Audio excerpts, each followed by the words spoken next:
And Welcome to the Productivity Show, a podcast where we believe that you can get the important things done without having to sacrifice your health, family, and things that matter to you. My name is Tan Pham. I'm the founder and CEO of Asian Efficiency, where we help people become more productive at work and in life. And today I'm joined by a friend and a special guest. His name is Chris Sparks. He's the founder of Forcing Function, where he helps executives achieve peak performance.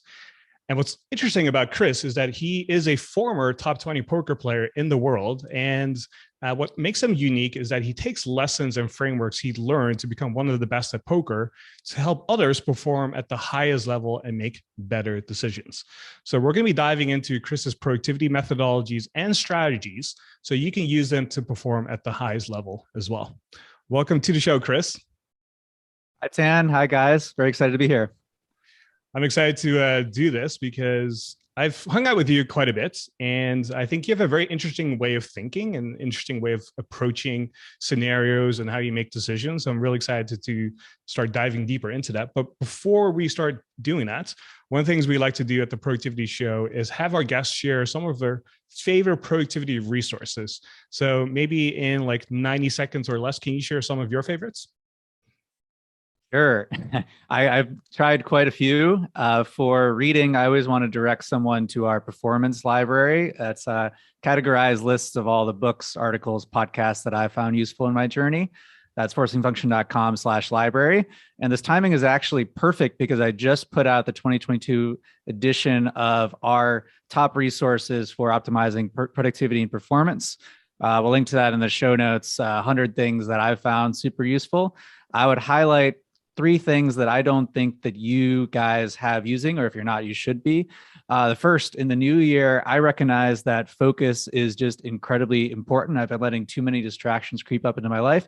And I think the best tool out there for this is freedom, to set limits on what you can access, how often, when, syncs across all your devices. Really well done program. One that I've recommended to a lot of friends that they found useful. This is a food sensitivity test. I like the one that's made by Everlywell. And what's cool is just with a couple drops of blood, you can find out what foods your body does not react well to. And the results almost always surprise you. For me, this is how I found out I was lactose intolerant. A friend found out that he was mildly intolerant of strawberries or super intolerant of broccoli. Little things that you wouldn't expect, that if you cut these foods out of your life, your energy will really improve. And the finally one, I actually just set this up yesterday.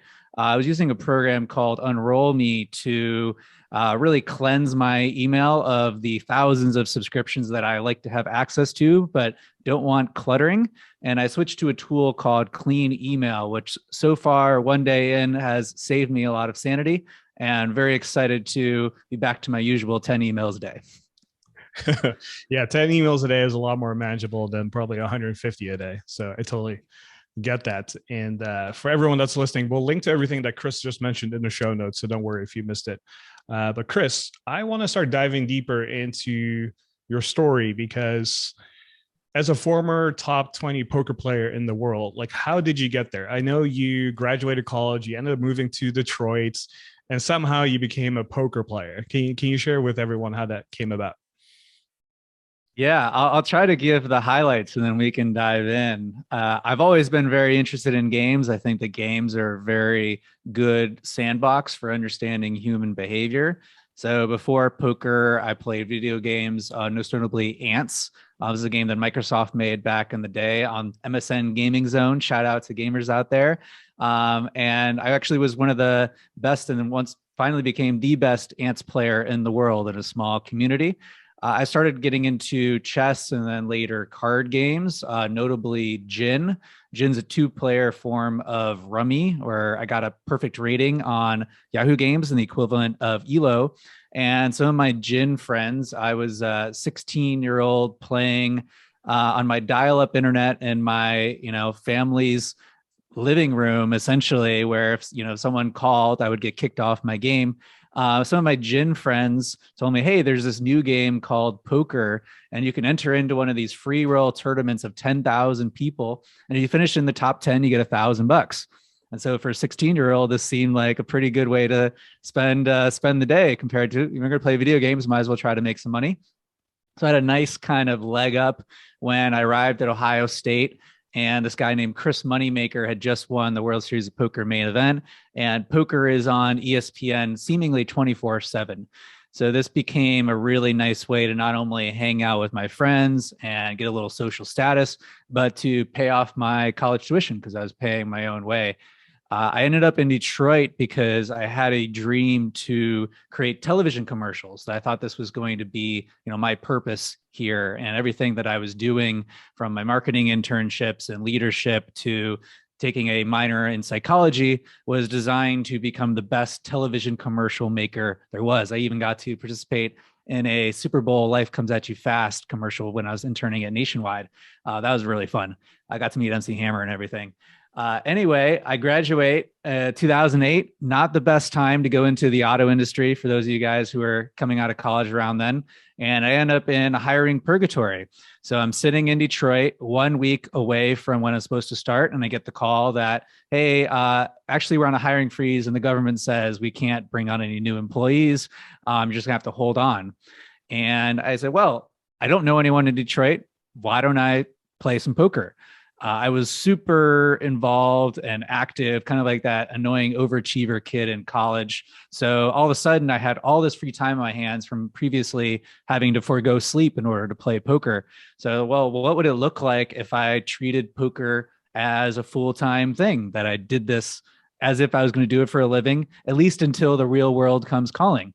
And when 5 months later, Ford says, hey, we're finally ready for you to start, I was making what my annual salary would have been every month.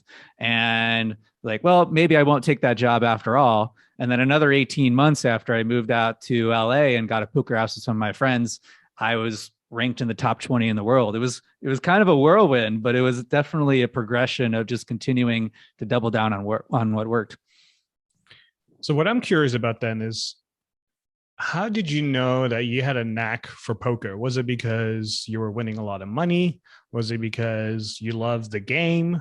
What was it that you knew, like, this is for me? I think it's a combination of the two. So I'm really big on this concept of feedback loops, where you do something and you get feedback from your environment on how you are doing. And the nice thing about poker is that it has what's called very tight feedback loops. So when I was playing online poker, I was playing up to 30 games at a time, which means I was making a decision less than every second, for hours at a time. Maybe I would make 10,000 decisions on a day. And each decision that I would make, I would get immediate feedback on if my assumptions were correct or if I needed to further calibrate those assumptions. So I was able to really converge on a winning strategy quickly and had a lot of solid evidence of the chart going up and to the right that what I'm doing is working. Obviously, there's deviations. I only won about 52% of the time on average. So every time I sat down to play poker, I'd win about 52% of the time. And if you aren't tracking carefully, that could feel like it's a coin flip. You could easily fool yourself into thinking you're the best player in the world or that you're the worst player in the world. But over time, with enough evidence, I was able to say, hey, what I'm doing is working. I'm going to continue to double down. But I think you really hit the nail on the head, where I just loved poker. I was totally obsessed with it. I had all poker friends. I had poker dreams. It was all I wanted to do. And, I think for a small window of time when I was 18 to 23, this was the perfect thing for me to be doing. And everything that I saw in my environment reminded me of ways that I could become better at poker. And that extended to my personal development as well. I started to recognize energy leaks. And so, okay, well, maybe I shouldn't be eating an entire pizza and drinking a 2 liter of soda. And maybe I should actually get some sunshine on my face or see the gym once in a while. I didn't want to do those things before, right? I'm a gamer. I want to sit inside on my computer. But if my goal is to become one of the best in the world, if I want to be a cognitive athlete, I need to be a physical athlete as well. I need to treat my body as a temple. So all of these aspects of growing myself, they had a direction. They had a reason for me to push through the pain. And that obsession, that passion for wanting to get better and just loving it really allowed me to propel through a lot of these blockages. So what's the difference then between someone who's like, let's say a top 20 poker player like yourself and someone who's like maybe in the top 5,000 as an example? Like you just mentioned, I was winning 52% of the games, right? Which is a very small edge. It's almost like a little bit more than half of the time, right? And if the math is right, then over a long period of time, you're winning more than you're losing, which is a great place to be in, obviously. But how does one separate like the best, like the top 20 in the world from other players then? Is it because you were more diligent about measuring your performance, reviewing your hands? Like what's different?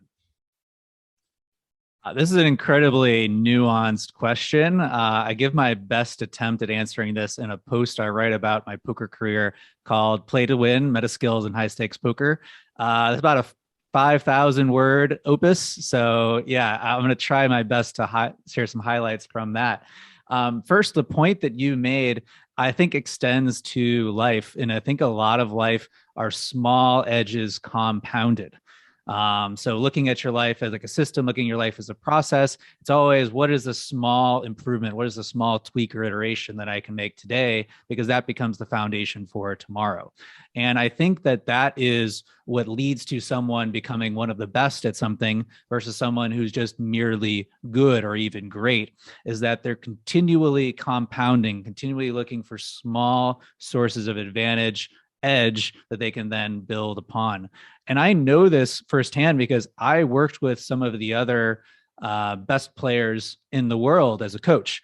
I coached over 100 players, some of them for several years. And I think that was a big part of what allowed me to rise to the top, as well as I just had this broad sample size of what other really good players were doing. And more importantly, how other really good players were approaching the game differently. So I could kind of cobble together the best parts of what other people are doing into my own process. And a few things that I saw that were very common were essentially that they only played when they knew what their advantage was. This is a key concept from poker, is that if we play in a marginal spot, we're diluting our edge. So this means game selection, only playing in games that you can win, only playing in the situations that you have evidence that you can win, and generally like saying no to almost everything else. This is obviously a key concept for productivity as well. Is life is this just gigantic smorgasbord buffet of opportunities. And if we try to eat everything, we're just going to gorge ourselves. We need to say no to the vast majority of things. And that's what you do as a poker player. You say no to a vast majority of hands. I fold about 80% of the time, especially when I'm out of position and there's a lot of players left to act. You say no to the vast majority of poker games because you're not clear how you're going to win. But when you say yes, you're all in, you're high conviction, tight but aggressive. And I think that that really extends to a lot of life, is if you're very careful with the opportunities that you pursue, you can pursue them with full fervor. So did you keep a journal as you were playing? And did you review like your hands every time you lost? Or was it more of like, hey, I lost and hopefully it's going to be better next time? Like, what was your approach like? Yeah, I like to share this concept of the confident critical continuum. So I think this really extends to entrepreneurship and just mental health as well. So when you're playing poker, it is very dog eat dog, right? You're going against people who are giving it their all, and it's a really psychological game. So just like dogs can sense weakness, if another player senses that you're off your game, they're going to go after you. So it's important that when you're at the table, whether this is in person at a casino or in a home game or online, because there's still another person on the other side of the screen, right? You can't see them, but you can sense them, that you are giving off, you are emanating strength, that you are sitting down 100% confident that I am the best player at this table and today is my day. So you guys better get the heck out of my way. At the same time, this hubristic attitude, if you embody it throughout your entire life, is not going to serve you very well because, again, feedback loops. Your environment is continually giving you feedback on things that you can be improving. And so if you're blind to that because, hey, I'm the greatest thing on this earth, you're going to miss a lot of those signals, and that's certainly not going to be true. But the important thing is that you have the separation, that as soon as you cash in your chips and you walk away from your table, you move all the way to the other side of the continuum and you become 100% critical. You assume, I just made a million mistakes. Doesn't mean if I made 1,000, 100,000, $1 million in that session, I made a million mistakes in that session.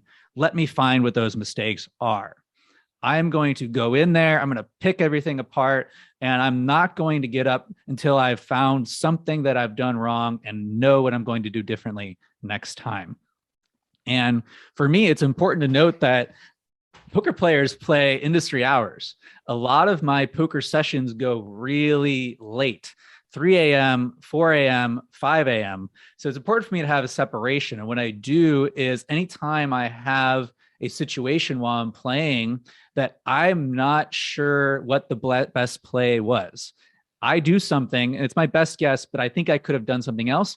I note down all of the details of that hand. I capture it, I save it for later, and then I don't think about it again until the end of the session as best as I can, knowing that when I wake up the next day and I feel fresh, I'm going to have all the context I need. It's like a mental bookmark to return to that moment and figure out what I could have done better.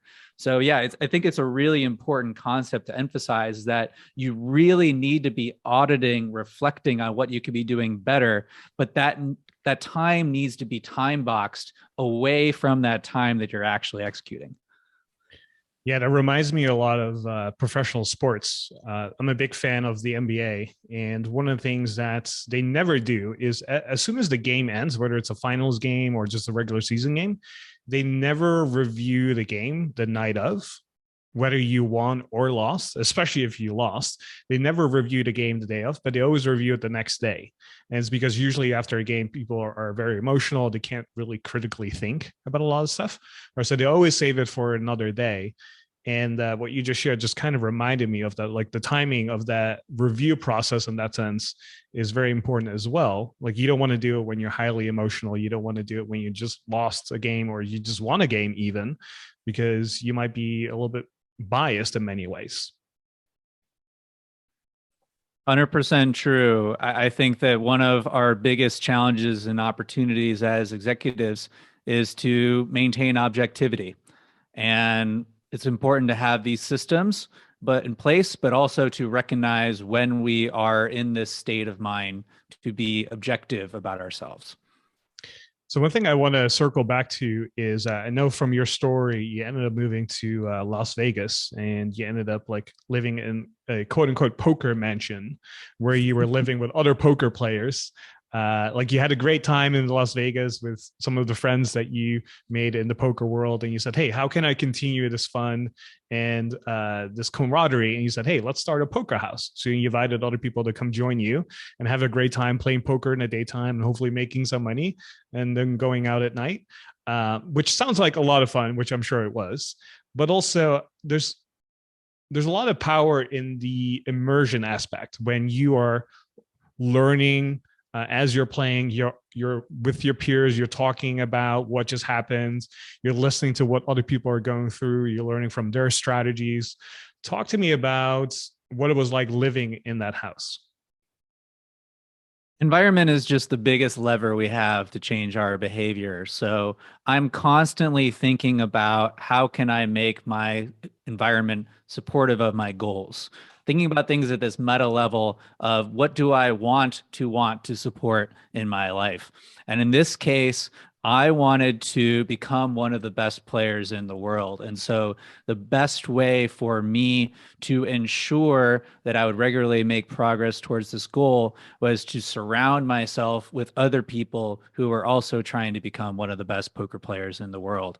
So when you see, we had a big table that we called the grind room set up, all these like giant monitors. And when you see these guys sitting at the poker tables for 12 hours a day, and you're sitting there for 4 hours a day, you start to wonder, it's like, I wonder if I worked a little bit harder, if I might get to make a little bit more progress. Not saying that working 12 hours a day is the right approach, but it certainly was a nudge towards, Yeah, like you probably don't need to be watching that Netflix show. There's probably something else you could be doing. But most importantly, we help to become an equilibrium for each other. So I always had someone on hand to ask questions about, to get different opinions on how to play a hand. But also, it's like through the inevitable emotional ups and downs that it is to play a pursuit in this wicked game we call life that is just so luck based in the short term, to help someone to kind of talk you down from the metaphorical ledge or to bring you back to earth when you think you're God's gift to poker was really, really helpful. And yeah, I owe these guys a debt of gratitude for, essentially helping us all come up together. Something you see in sports, as you mentioned, is the greats come up together. So yeah, I look at that time very fondly. And if you're having fun, if you feel very aligned when you a good test is like, how quickly do you jump out of bed when your alarm goes off? Or, hey, do you even need an alarm to wake up? That's a good signal that you are living in such a way that a lot of the score, a lot of the bottom line is going to take care of itself. One thing I've always thought about back in the day, because I moved to the United States when it was 2006. This is, like you mentioned earlier, this is like the heyday of poker. This is the first time I actually got exposed to poker because I saw it on ESPN. And I mean, what a name, moneymaker, winning the tournament, right? And so I always think about, this is something I've really crystallized in the last few years, is just timing of everything, and how if you were not playing poker back in the day, do you think you would have the same level of success that you had back then versus maybe if you started a few years ago? Because when I think about the poker wave that was happening at that time, it was on ESPN. It was like almost mainstream news. There were so many resources. It was just this wave, and you could just kind of like ride that wave. And I wouldn't say you would be necessarily the best in the world at it, but it was just so much easier to do things than compared to, say, now. So if you had to look back at it now, would you say, if you had to start all over again, and Chris of 18 years old was starting playing poker now, do you think you would be just as successful? I think I could be. Whether that would be the optimal path, I think is up for a lot of debate. A concept that you hint at that I firmly believe that the biggest source of luck is timing. So being in the right place at the right time. And I was incredibly fortunate to be very well positioned and already paddling for a giant cresting wave where in the early days of online poker, essentially, if you had a pulse and a mouse, you could win money.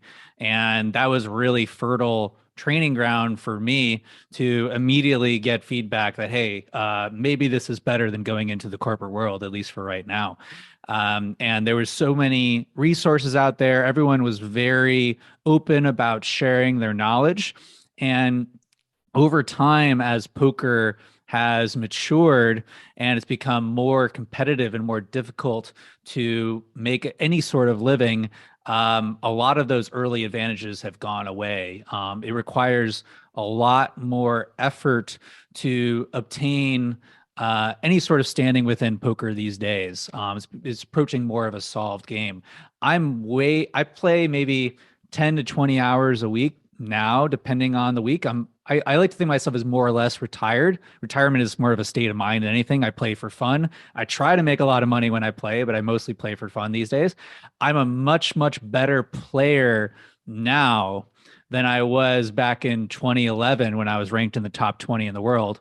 I wouldn't even try to put a ranking on myself. I've had to get much, much better, not even maintaining my standing. Just to give you that impression, is like the learning curve gets really, really steep over time. So there's a big luck factor. And what you're seeing is that people who are in this rare state of, say, in college or coming out of college and have a bunch of time and they're really hunger and they have a very high risk tolerance, they're finding that next wave. So what I've seen is maybe it's daily fantasy sports, and a lot of people who would have went into poker or left poker went into daily fantasy sports, or became internet entrepreneurs and they started living in Thailand and doing SEO. Or now what we've seen, I think the last 4 to 5 years is in cryptocurrency, where, if I was an 18-year-old, I would be learning Solidity and building smart contracts and going deep into the bowels of Discord and Signal to scrape alpha on new altcoins. I think there's the lesson here is that there's always going to be more waves. And something that I like to think is that I'm already living in the future. What is completely normal and benign to me is completely earth-shattering for someone else. And it's up to me to decide, like, where am I already tapped in on where this next wave is going to be, and how can I just position myself for it? So rather than trying to think, oh, okay, I want to become a poker player, I want to become an entrepreneur, I want to become a trader, it's you looking around you and saying, where am I already positioned for a wave that's coming? So what kind of waves are you anticipating over the next year or few years? That's a great question. I think the biggest one that comes to mind right now is online education.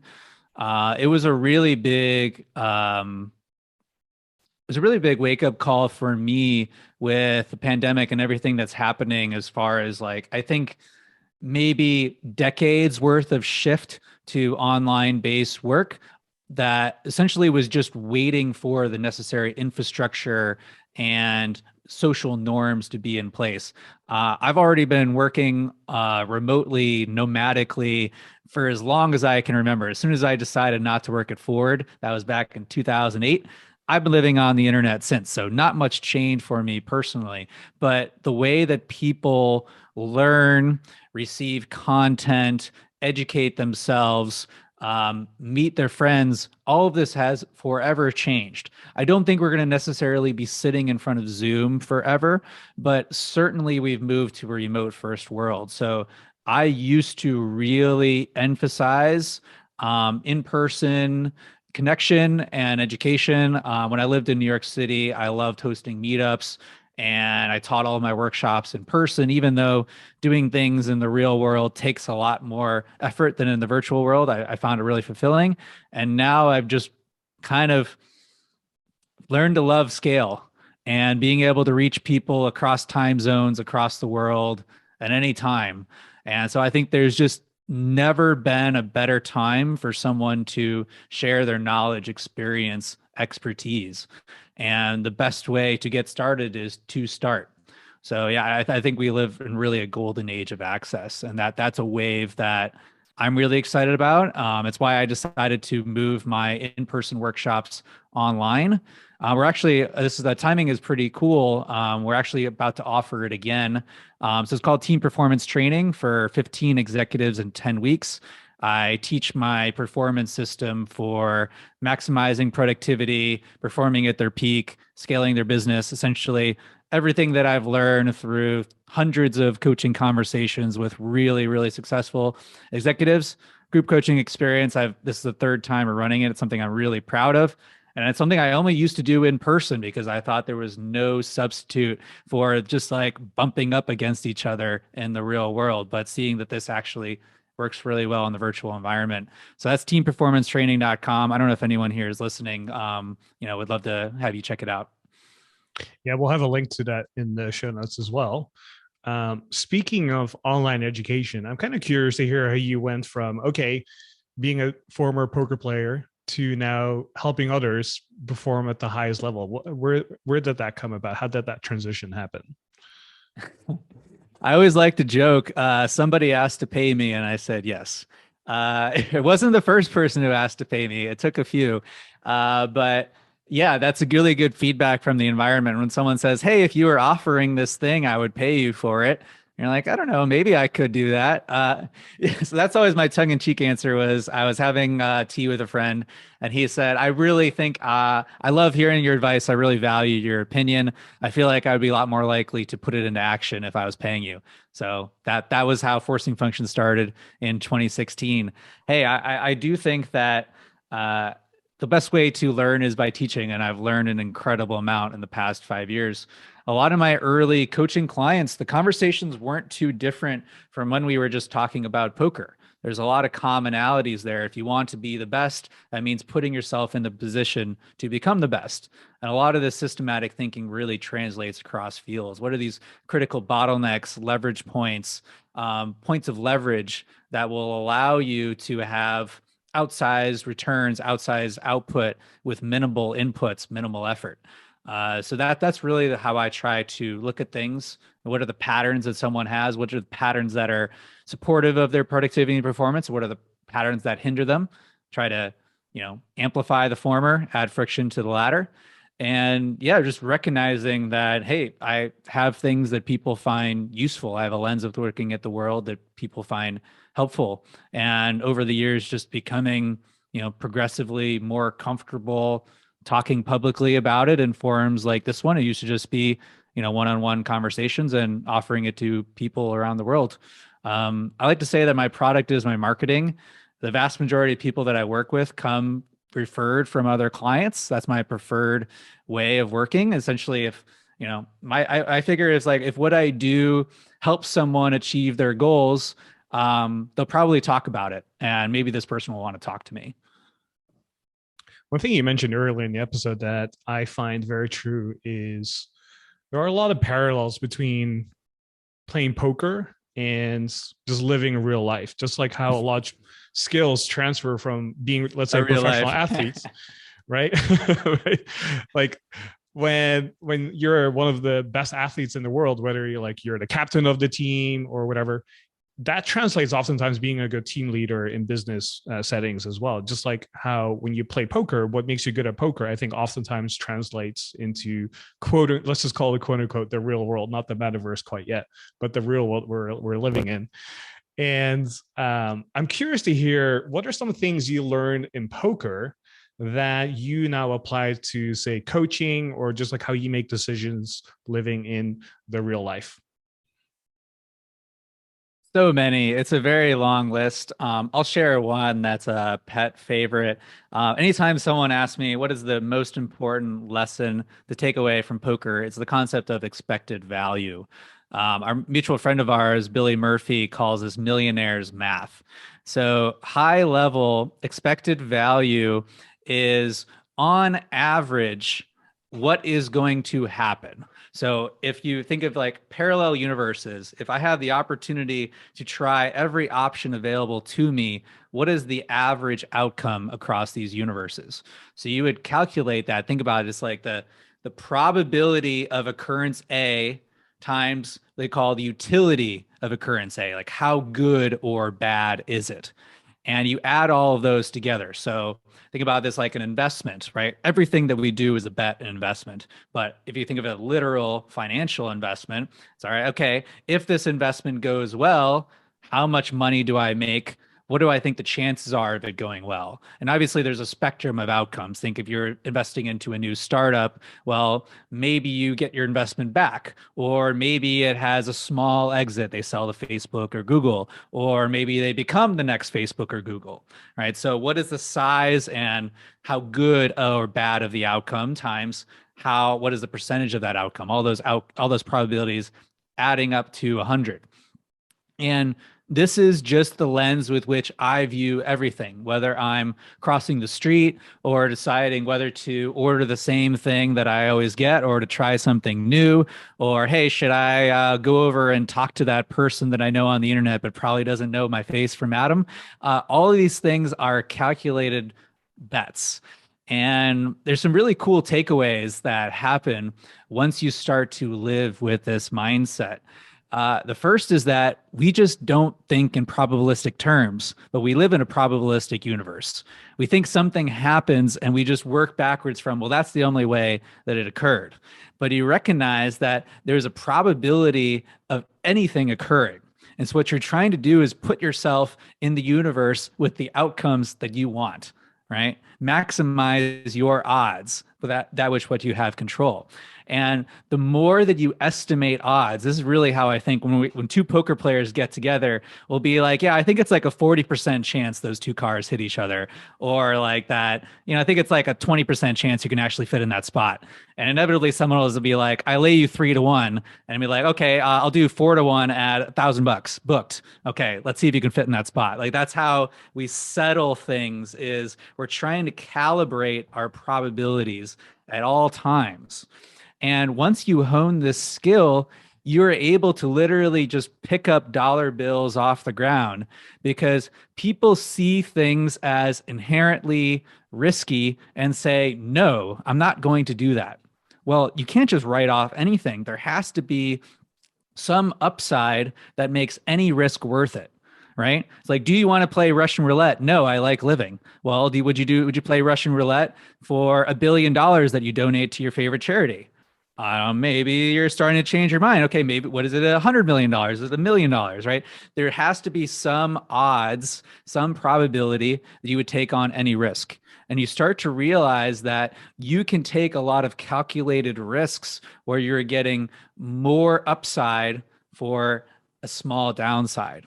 And we talked about the difference between the top 20 and the top 2000 is that being in the top 20 means picking up lots of these 52-48s where I have 4% edge and I'm going to lose a lot of the time. But over time, all of these small edges add up. And most people are passing up all these opportunities, not only to gain leverage, to gain compounding, but to learn. Every time we bet, we calibrate our intuition, we gain more evidence that our intuition can be trusted, and thus we can move faster and trust our intuition. So that's why I think this is just such a powerful framework, because really, when you think about it, when you're able to calibrate, hey, what is the risk? What is the upside? The biggest risk is the risk not taken, because you're completely giving up your opportunity to learn. So one question that comes to mind right away with that is, in a poker setting, the constraints are pretty much defined, and that makes the calculation, let's just say, a little easier. You know how many players there are at the table, you know how many cards there are in a deck. However, in real world, that's kind of abstract. So how would you apply that idea of expected value to just like everyday life in terms of just how you do things?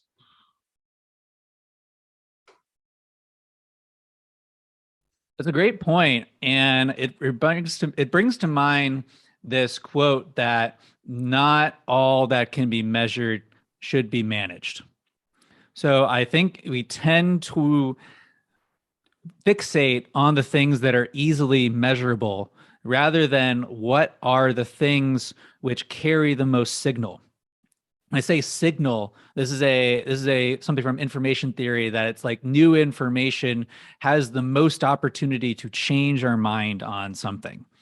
So it can be useful to decouple the aspects that are knowable from the aspects that are unknowable, to break something down into parts. And so when we live in a world where exact probabilities are unknowable, well, all we can do is make decent estimates and then see if the feedback we get from reality matches with those estimates or not. I'll give a poker example. So in poker, a lot of people think that we are just like they do in the movies, calling out exact hands. Like, well, you must have exactly 9-10 suited for the straight flush, and thus I fold my 4 of a kind. And that's not how poker works. Is you're putting poker players on a probabilistically weighted range of hands. And that's just a fancy way of saying, what are all of the hands that they could have? Obviously, all the hands they could have are not equally likely. So we weight them according to how likely they are to happen. In the same, so let's say that I think someone is bluffing. I don't know how often they're bluffing, but I make an estimate. I'm also thinking about how often do they need to bluff? Like, you can have hands in poker where it's very hard for someone to have a bluff the way the hand played out. So you need to have this combination. Have a hand that needs to bluff in order to win, and be willing to bluff in order to win. What is the multiplication of those two probabilities?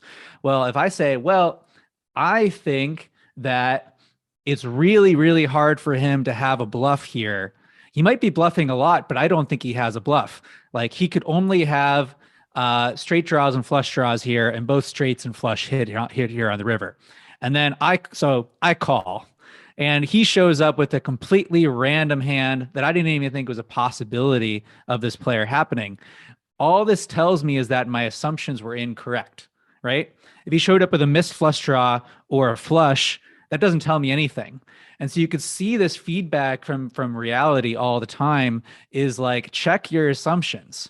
Imagine you're a venture capitalist and you're investing into a new startup.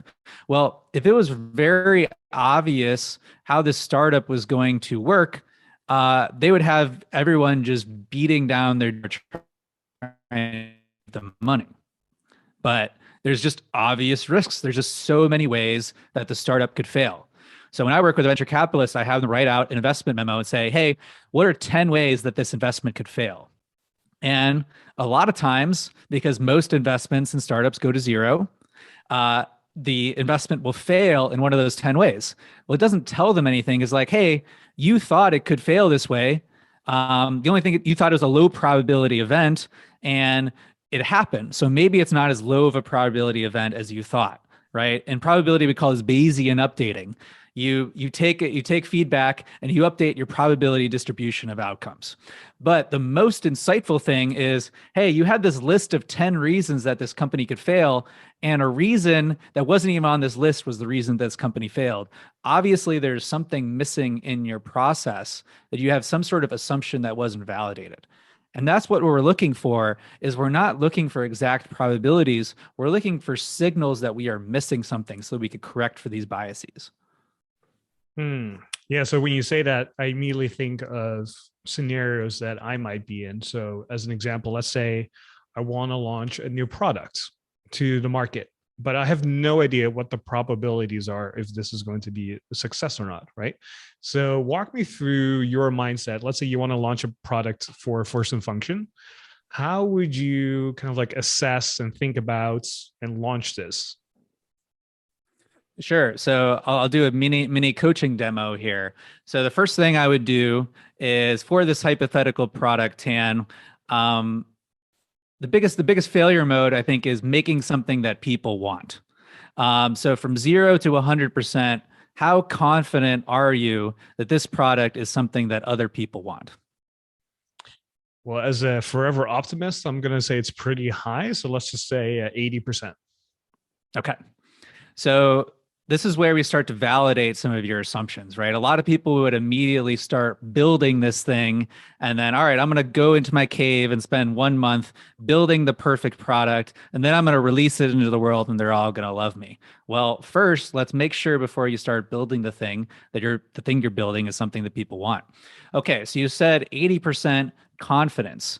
Well, what new information could come in that would take you down from 80% confidence to 70% confidence?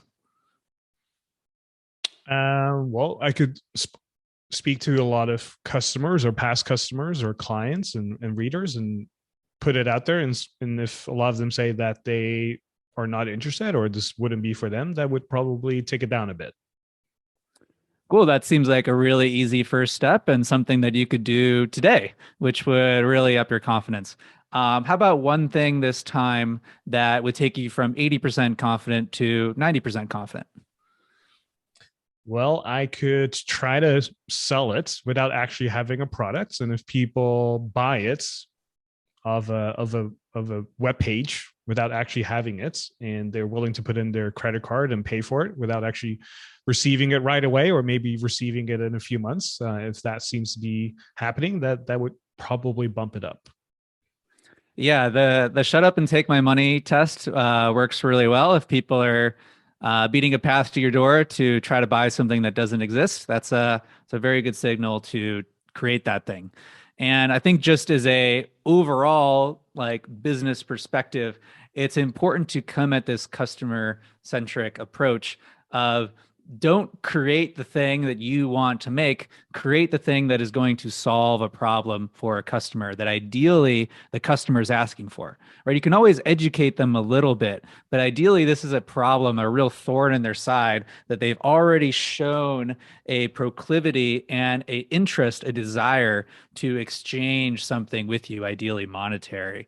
And so you can see this process can drill down as deep as you want. So I normally wouldn't let you off the hook as much, right? I would ask you for 5 things that you could do right now to increase your confidence, or 5 things that you could, that 5 ways that you could fail, and 5 things you could do right now to prevent those failure modes.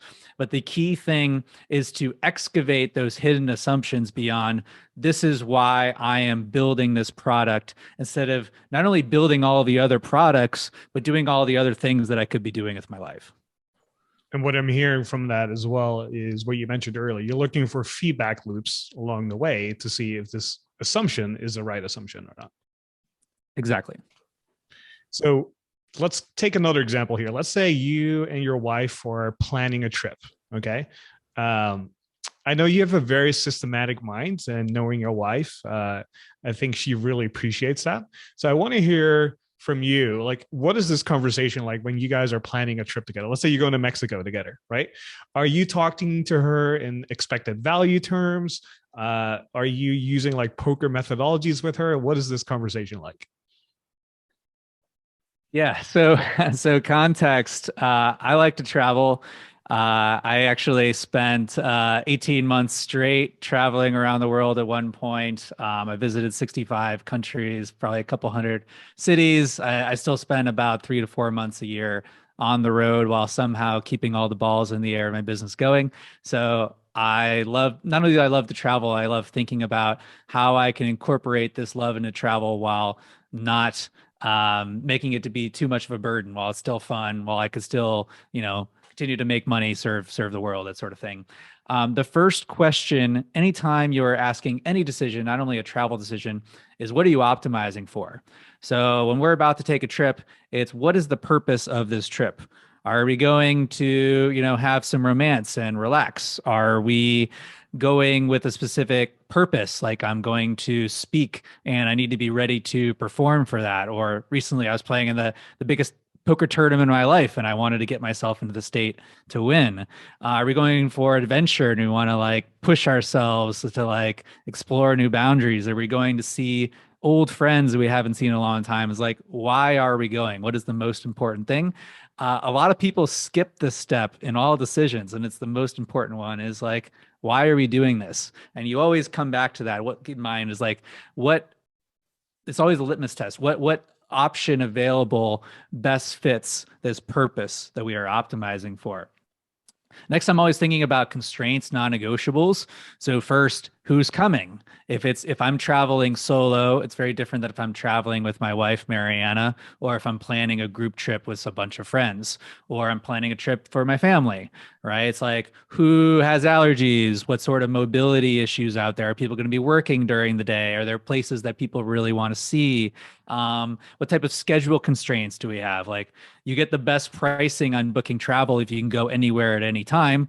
But if people need to be somewhere on a very specific date, that's a really good factor to know. Essentially, is like, what are the constraints that we are dealing with? What are the non-negotiables, budget, locations, mode of travel, all that type of stuff? What are the boxes we need to check? I think scheduling is really important when it comes to travel. Is like, I even just like draw out with a pen and paper, what an average day is going to look like on this trip, just to get an idea of, just like a preview, a simulation of the landscape. And then the last thing that I will do, so this is from say 2 weeks to 6 months out. I just make some form of pre-commitment where I know that I'm going to go on this trip, at least as a default. Obviously, all things being equal, I try to do things that are refundable. So in case some sort of act of God happens, I can back out. But there's a big power in just like clicking buy or putting on your calendar or getting the deposit from your friends, whatever it is. Say, hey, yes, this is the thing that we're doing. So I get there, whether that's like booking a flight or a train ticket, whatever it is. And I usually will book a place to stay. If I'm traveling solo or just with Mariana, I'll tend to wait on that a little while to see if opportunities to stay with friends or to keep the schedule flexible. But if I'm traveling with a group, those are the two things that I always lock in: is how we're getting there, where are we staying. And then the last thing that I might look at is there's probably going to be one anchor experience of this trip, right? Going back to optimization. When I go to Japan, I'm specifically going to Japan to eat. So if I could eat at any restaurant in Japan, making that reservation. We were going to Galapagos. Like if we could see only one island, what island is that going to be? And like anchoring the trip around that. And then I try not to, as much as fun as anticipation is, I try not to work on the trip at all until I'm literally on the plane. So once I've had those big pieces in place, I buy the guidebook. I read the guidebook on the plane. I have one of my lovely assistants do some research on the place, send some ideas, sample itinerary, and I don't open that up until I'm literally on the plane, and that's when I'm actually starting to plan out. Here's what I'm doing and when. And the last recommendation I would have for any sort of travel is to have the equivalent of a local on the ground. Ideally, I'm staying with a friend who lives there, speaks the local language, and could sort of Sherpa me. It's like, hey, here are the things to do. Maybe get some insider experiences, have dinner with a family, or go to an event I wouldn't have known about. If that's not on the table, I try to stay somewhere where I'll have a local resource, whether that's a really good Airbnb post or a boutique hotel with a good concierge. Because I want to, as fun as it is for me to do travel research, when I'm on the ground, I want to be fully present. And it really helps to have someone who I know is helping to curate that experience. Obviously, I plan probably 4 or 5 trips for groups of friends a year. So when I'm planning those, like I'm playing host and I'm completely focused on making sure my friends have a good time. But when I'm going to relax or for romance or for adventure, I try to delegate and offload as much of that as possible. Yeah, I love the questions you ask yourself because it makes me think of other parallels that people can use in everyday life. So, what are we optimizing for? That's the first question you ask yourself, or one of the first. And this is something that Tim and I talk a lot about when we host events. So, for those who don't know, Tim Francis is a good friend of mine here in Austin, and we host a lot of events around town. And one of the things we always ask ourselves too is, what are we optimizing for? And what are the resources and constraints that we have? So is it budget? Is it timing? Is it the weather? And so on. These are all things we have to take in consideration before we actually even take action, right? And I love the first question you posed because it kind of reminds me of the idea of what is one decision that makes 1,000 decisions happen. So to give you an example of travel, but you can apply this to other things as well, like you kind of hinted at, is how I kind of like categorize trips almost. It's either an adventure trip or a relaxation trip. And if it's a relaxation trip, then the hotel that I book is going to be very different. And the part of town I'm staying in is going to be very different than, let's say, if it's an adventure trip, right? So if it's a relaxation trip, I might be closer to a body of water. I might prefer to stay at a resort over an Airbnb versus if I'm staying in the city and it's all about adventure, maybe I don't care as much about accommodation because I'm not there as much. So maybe I'm willing to go a little bit cheaper, but spend more money on experiences or whatever. So I really love the idea, like you mentioned at the beginning, whether it's a trip or a project or whatever you're working on, like what are we optimizing for? It really begins with that. I find a lot in life. I love that how you phrase the what is the one decision that makes thousands of decisions easier. That it, another way that I've heard this said is easy questions, hard life, hard questions, easy life. Is you start out by doing the hard work of what do I want? And why am I here? What is my purpose? This type of stuff. And not expecting to have a full answer that you'll stay with for the rest of your life. Man, that sounds like a lot of pressure, but just asking the question and starting to approach it. And the more that you have clarity and conviction around why you're doing something, right? Why the costs matter. You're talking about travel, like there's a lot of hassles involved with travel, a lot of headaches. But if you go in eyes wide open and, hey, this is why I'm doing this because, and this is why it's worth it, those all become part of the story, and it all becomes fuel to get better, to grow. So yeah, I really love starting with these questions of, what am I optimizing for? What am I trying to achieve? And that just makes so many future small decisions easy. Like the example that everyone shares is, name your influencer here: Steve Jobs, Elon Musk, um, presidents, wearing the same thing every day. Well, not having to wake up and say, hey, what I'm going to wear today, that's one decision saved. Decide, hey, this is how I want to present myself to the world. Put a lot of thought and intention into that, and then create an easy system that supports you in that decision. Takes a lot of the mental bandwidth out of the equation. There's so many opportunities for this in one's life, if only one is willing to do the hard work of looking inward of, what do I want? What do I want to look like? What do I want to do? What do I want my mission to be? What do I want my purpose to be on this earth? How do I want to spend my days? Very hard questions, but the more that you can zero in on an answer, a lot of the other decisions become much easier. So I'm guessing you probably help a lot of people with that because it's kind of like a downstream flow of productivity in that sense. And one of the things that I want to dive into as a slight transition here is your company name, because it's called Forcing Function. So can you explain to people how you came up with that name? Yeah, I decided to name the company Forcing Function because I just kept saying the phrase over and over again, and people are like, "What the heck are you talking about? What is that?" I'm like, "Oh, if I say it, if I really like it, maybe I should name the company after it." So Forcing Function comes from the world of design, and the literal translation is to draw someone's consciousness to something.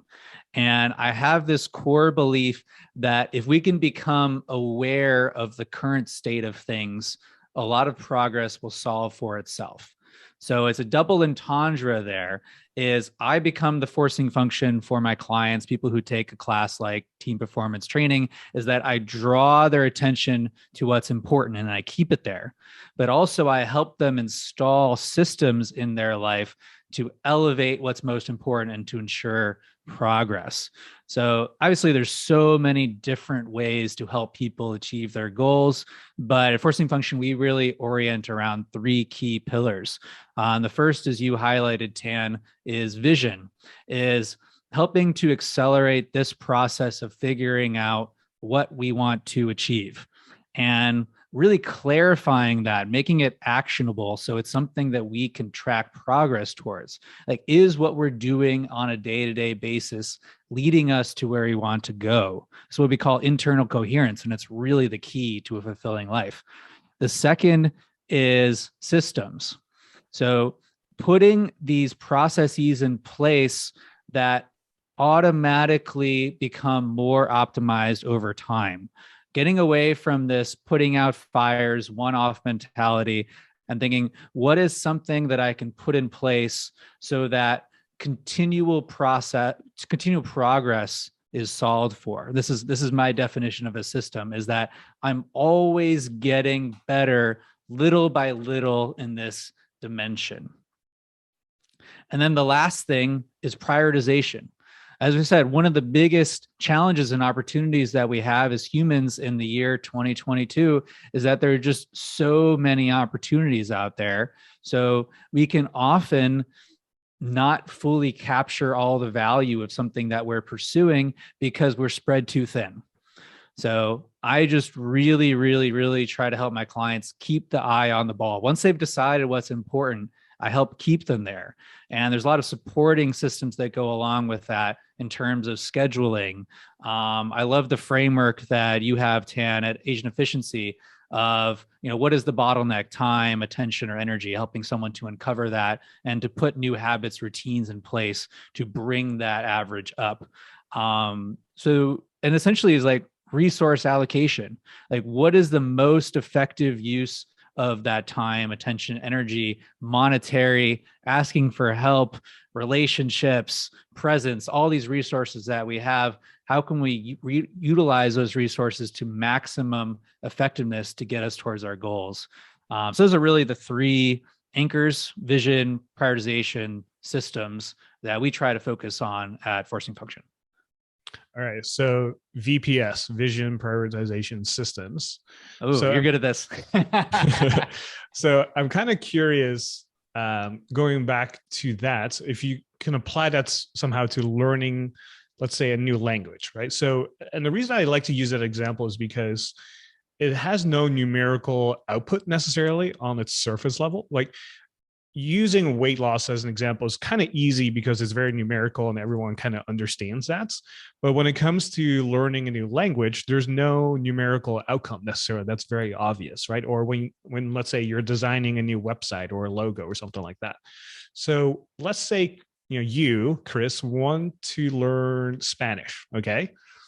How do you think about learning Spanish? Are you setting a deadline for yourself, saying in 90 days, I want to be able to speak Spanish? Like, what is your definition of success? Are you somebody who cares about deadlines at all? Or like, how do you take that goal setting approach almost? Oh, I love this question. Shout out to my friend Tiago Forte, who really dropped this red pill on me of the difference between projects and areas of responsibility. So real briefly, an area of responsibility is something that has no deadline that presumably you'll be working on and off for the rest of your life. So something like health or exercise is an area of responsibility, while running the New York Marathon or losing 20 pounds or gaining 20 pounds of muscle is a project. So the first way to make progress on a intangible goal is to turn it into a project, something that has a clear outcome with a defined deadline. So for something like Spanish, again, we come back to our original question: what are you optimizing for? And for me, I know this very well because I've been studying Spanish on and off for about a decade. At various points in my life, I've been almost fluent, definitely conversational. So for me, the biggest thing was I wanted to be able to have conversations with locals. When I was traveling, when I was living abroad, there's just so many doors that are open when you can communicate with locals in their native language, and they don't feel like they need to talk down to you, talk slower, they need to simplify things. And it's important to note what this goal does not include. This goal means I don't need to learn how to conjugate verbs. I can just use the infinitive and they'll hear the verb and generally know what I'm talking about. It doesn't mean that I need to be funny because I'm just trying to be understood. I'm trying to have conversations, trying to communicate information. So I don't need to write. All I need to do is be able to speak in a way that someone can understand at a normal cadence.